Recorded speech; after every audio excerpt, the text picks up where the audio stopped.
Who would have thought I would experience so many different emotions while at the World Jigsaw Puzzle Championship? But I did. I was feeling excited. I was thrilled. I was definitely anxious. I was hopeful, but then I was disappointed and certainly exhausted.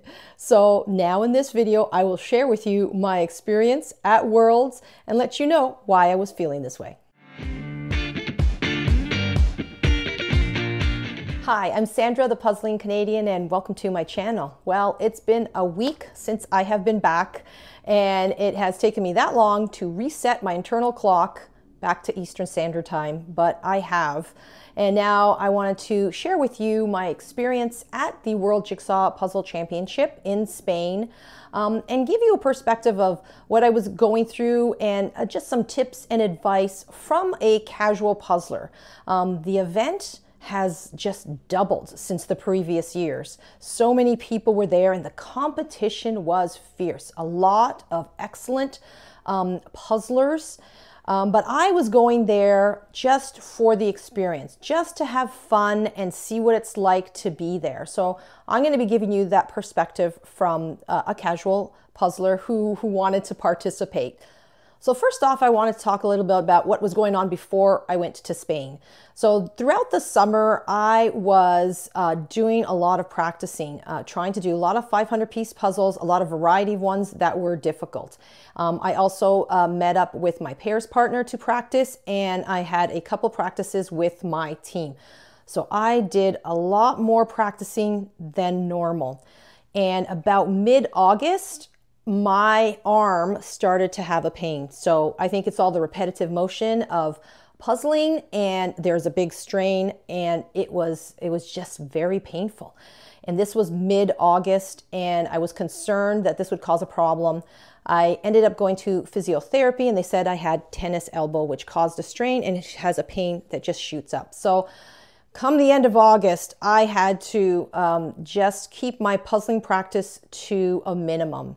So a lot of that strain just practicing, caused this pain in my body. So for those of you who planned to do this in the future, you just have to listen to your body. If you feel aches and pains in your back, in your shoulders, in your arms, I should have taken it easy a lot sooner, but I was really so concerned about improving my skills and ability for this event that I think I overdid it. So the physiotherapy helped before I got to Spain. However, now I'm still experiencing some of that pain, so I probably still have to do my regular exercises and go to therapy. So the first event for me was the individual competition. I was registered in round C. I was nervous. I was anxious. It was my first large competition. I did do nationals, but this was huge. The event, so many tables, so many people in the dome, but I was ready to do it. I wanted to get it done. I was thrilled to be there. However, once I opened up that bag, it was Paris postcard. Now, if anybody who's seen my previous videos, I did Paris postcard in the Canadian Nationals. This was not what I was expecting. I just really didn't think that they would put this in the event because the level of competition is so good now. Like, there are so many excellent puzzlers, and I just didn't think that they did it for the last 2 years that they would do it again. I thought they would sort of make the puzzles a little bit harder because the competition is much better now. So I didn't practice this one at all. And when I saw it, my first reaction was disappointment. I really didn't want to do this one again. I did it at nationals. I didn't practice it. It is a very good puzzle. I have to say, out of all of the rounds, that was the easier puzzle. But my initial reaction took me off my focus. Now, I think that's the lesson learned here for me, and for anybody going in, is like that initial reaction to the puzzle makes a difference. It could have been a very difficult puzzle, a puzzle that you don't like, but how you react to it in the beginning can really make a difference. And I think with this one, I didn't have a good reaction to it in the beginning, and it threw me off my focus for I would say the first 15 to 20 minutes. And then I reset and just said, I just got to get this done. I got to get this done. I know I can do it. I did it before. I just got to do it as fast as possible. So for me, that's a lesson learned. I knew I could have done better. That's why I'm disappointed. I have done it within the 90 minutes. I did it at the Canadian Nationals, but I didn't do it here. So my time for this puzzle, well, I was puzzling right till the 90 minutes, till they said to stop, and I ended up completing 457 pieces, which was worse than what I did when I did it the first time at Nationals in Canada. And again, it had to do with my focus. So in the end, I came in 155 out of 182 participants for that round. So the next event for me was the pairs competition. It was the next day. I was in Group D. My pairs partner is Jill. We had the opportunity over the summer to practice, to get used to puzzling together and to come up with a strategy. So I was excited. This time I was going to go into the event. I was not going to let the same thing happen as it did in the individual competition. I was going to stay focused. Whatever puzzle they gave me, hard or whether I like the image or not, I was just going to stay focused and do my best. So when we sat at the table and opened that bag, I can tell you I was thrilled when I saw Brunch Crunch. This puzzle, I had the opportunity to get my hands on, and I practiced it twice over the summer. It's a nice puzzle. I really do like it. I do believe it was the easier puzzle out of all those groups. The farm in Sweden, that pink lightning one in Group C, oh, if I ended up getting those, it would have been quite the challenge.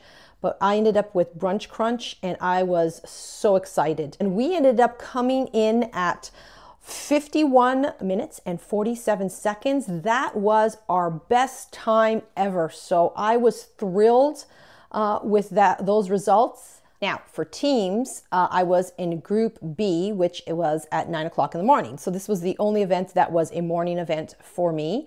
My team name was the Polite Puzzlers. I was puzzling with Russell from Puzzling in Two Worlds, his daughter Kimberly, and Danielle. We had done practice over the summer, and now we were ready to go. So we sat down, and the crucial part of the team's event is selecting that two puzzles to do. That was, I think, very important in the team event. And something that we're not used to practicing, because we would just puzzle whatever puzzle we selected. So we ended up picking the park one in Italy and then the magical forest one. And we had 90 seconds to decide which ones we were going to do. And sometimes you think one puzzle will be a good idea, and then when you start doing it, it was not. We saw that in Group A. A lot of people selected that cow in the tub, and it ended up being much darker, especially since Group A was puzzling at nighttime. So for us, I think it went well. I would have hoped that it would go better, but that photography one, the one in Italy, the florals and the greens were just challenging.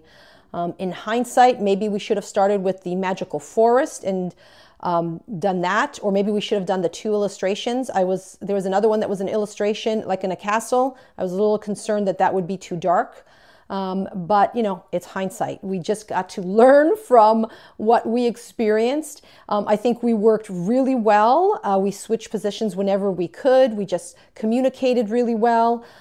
In the end, we ended up completing 1,512 pieces. So that put us at 73 out of 100. And we were puzzling for the full 3 hours. I tell you, I was exhausted. I needed a nap after that. For me as a puzzler, I usually don't go for 3 hours straight, but I was just giving it my all so that we can get as much done as possible. Okay, so here are some of my thoughts about the event and stuff that I have observed. So first I want to talk about puzzle selection. I think this is always a big debate after the event, the puzzles that they selected. Ideally, it would be great if all the puzzles that were there, qualifying rounds, semis, and finals, would be all new releases. I'm not sure the intricacies of what has to be done in order for that to happen. I know it's a big task.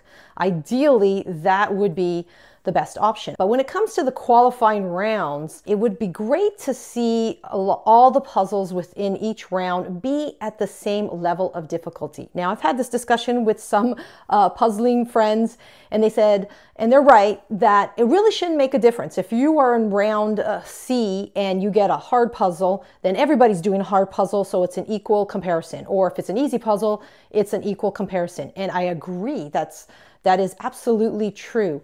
However, it would be nice to see that every participant that goes into the event has more or less the same difficulty, because how you tackle a puzzle, whether it's hard or easy, different skills are applied. So I just see that now that the competition has so many excellent puzzlers, I think they should try to make most of the puzzles more or less the same level of difficulty. And I think the companies like Ravensburger and other brands more or less know what makes a difficult puzzle or a challenging puzzle.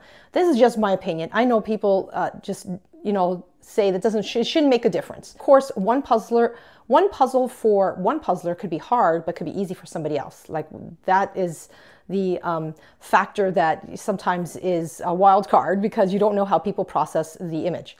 But that's what I would like to see. I would also like to see in this competition, Worlds, they had puzzles that were at other nationals. So they had the Paris postcard, which was in Canada and Sweden.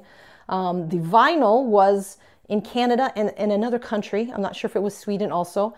And when I was looking, I didn't even realize that the Spy Family one that was in Group E was in another country's nationals also. So it would be nice to see that puzzles that are done at nationals just stay at nationals, and then they pick different puzzles for Worlds, because Ravensburger has an elaborate catalog of puzzles. I'm sure they can find something else that can go for that competition. But I do understand that sometimes there's problems in production. And I think I heard some puzzlers mention that there was problem in production, and then that's why the Paris postcard showed up. So I don't know what's the case, but those are the things that I'm thinking that I would love to see going forward. Of course, I don't know a lot of the things that are required in order to get these puzzles selected, so there could be other issues that I'm not aware of, but those are my thoughts. So now in the dome, it did get hot. So around 3 o'clock, it was very warm. There's a lot more people at this event. You have a lot of spectators coming in. So I think if you go back and look at the live stream in one of the competitions, you see people just fanning the puzzlers. So it was hot. I had an evening competition, so I felt okay. It was comfortable, and a morning competition. So during those times of day, it was comfortable. In regards to lighting, yes, we did mention, or a lot of puzzlers mentioned, how the lighting is different in the daytime and in the nighttime. Another thing to consider when I was talking to some puzzlers who were doing the team events or any events, and if they were right near the front, the first few rows, you have that big screen there projecting everything, and at nighttime, those colors change and reflect differently off the puzzle. So puzzlers had that to deal with at nighttime also. Other puzzlers, this didn't happen to me because when I was puzzling, I didn't have anybody beside me. But if you notice, they have the boards. They have like little boards on top of the table so that people can puzzle. If you did notice also, there's no dividing line. When we go to nationals, usually we divide the table with some tape. So the boards, I'm not sure if they're pre-cut or pre-measured, but they kind of overlap like this, right? There's an overlap, so one side overlaps over another. So one of puzzlers, when I was talking to them, what happens sometimes is if it overlaps like this, the person on this side, they just ended up taking that whole space. So they got more space because they just went to the end of the board here. So I think it was mentioned in one of Amelia's videos. It's very important when you sit down to discuss the division of the table. And you have a bottle of water that they end up giving you, so you can like literally put your water there to show where the division is. I saw in some videos while I was watching the live stream where there'd be like a little black in between. That's the tablecloth underneath. And I think what puzzlers did is if it was overlapped like this, they separated and left a little crack down the middle as the line dividing the table. But what it meant is on the edge of the table, you would have the board hanging off the edge. You got to be careful because then the pieces could fall off. So those are some things to consider when you're at the event. Now, you're going to have a lot of spectators in the building. They're going to be cheering on their puzzlers or their family member friends who are there. So if you are coming to an event like this, whether it's at Nationals or at Worlds, you need to be used to noise. It's going to be very difficult to keep that very quiet. And when we're starting off in the individuals, most of the time you probably notice it is very quiet. Everybody's focused, so it is quiet. And then when the first person finishes, everybody's cheering and clapping, and then somebody else finishes, and you can have like at least a half an hour of people finishing and then people cheering. So, and then the noise increases a little bit. It didn't bother me. I was wearing noise canceling earphones and had a playlist. A lot of people I noticed did that, but you need to be prepared that you're not going to have silence. It's not going to be quiet. Even in pairs and especially in teams, everybody's talking, the spectators are talking. You need to be comfortable with the noise. Okay, so in regards to selecting accommodation, I think you just got to select what works for you, what you're comfortable with. You know, set a list of things you'd like to see in accommodation. They have a lot of hotels. Some puzzlers were staying at Airbnbs. When I wanted to select a hotel, I was looking for proximity. I wanted to be close to the venue. Most of the puzzlers walked to the dome.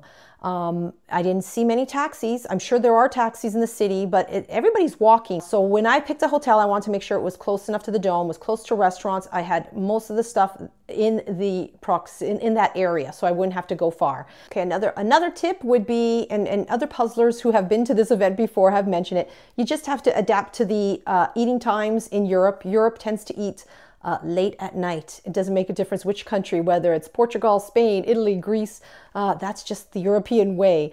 So the quicker you can adapt to it, the better off. Also stores, sometimes smaller stores will close between 1 to about 4 or 5 for lunch.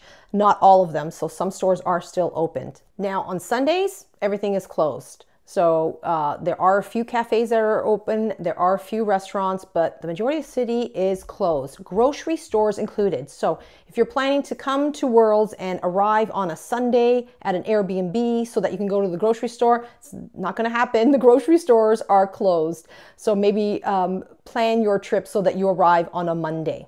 So another thing I'd like to mention is it would be helpful if you would brush up on some Spanish. In Madrid, Barcelona, a lot of those areas there that are highly tourist area, they speak English, a lot of English, so it's easier to communicate. But when you get further away from those tourist areas like Valladolid, not everybody speaks English. And if they do, sometimes it's only a few words. I speak Portuguese, which is very similar to Spanish, so I could say that majority of the time I was speaking Portuguese and I was able to communicate that way. About 80% of the time it was understood.